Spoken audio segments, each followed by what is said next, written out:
रात के अंधेरे में एक पुरानी हवेली खड़ी थी, जहां लोगों के कहने पर किसी भी वक्त डर और खून की कहानियां घूमती थीं। एक गली के रहने वाले लड़के रोहन ने सुनी हुई हवेली की कहानियों पर हंसना छोड़ दिया था। इसने कभी नहीं सोचा था कि एक दिन वो खुद हवेली में फंस जाएगा। एक दिन जब अंधेरा छा गया, रोहन ने अपने दोस्तों के साथ हवेली की तरफ जाने का फैसला किया। वो सोच रहे थे कि कहानियों का मजाक उड़ाएंगे, लेकिन जब वो हवेली के अंदर पहुंचे तो उनके दिल की धड़कन तेज हो गई। हवेली में अंधेरा था और स्याह रात को खामोशी छा गई थी।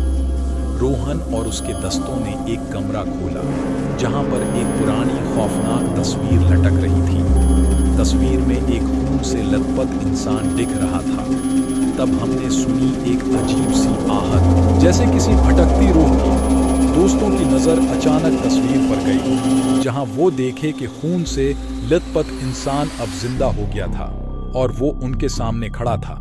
उसकी आंखें लाल थीं और उसका मुंह एक डरावनी मुस्कुराहट से भर गया था। रोहन और उसके दोस्तों ने डर से चलाना शुरू किया, लेकिन वो इंसान उनके कदमों में थे और वो उनसे मुस्कुराता रहा। फिर वो अंधेरे में घायल से दिखने लगा।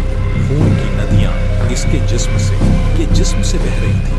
उन्होंने भागकर कोशिश की हवेली से निकलने की, लेकिन हवेली का माहौल और भी डर और खौफनाक हो गया था। हर कोने से आहटें सुनाई देने लगी और वो सब इस इंसान के खून की प्यास की भीगी हुई आंखों के साथ आए। रात गुजरने के बाद जब सुबह आई, हवेली खाली थी।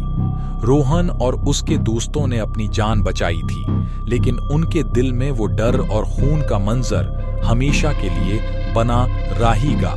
इस कहानी से सीखने का संदेशा ये है कि कभी-कभी हमारी हंसने की कहानियां असल जिंदगी में भी हकीकत बन सकती हैं और अंधेरे में छिपी हुई खौफनाक चीजें हमारे साथ कभी भी हो सकती हैं।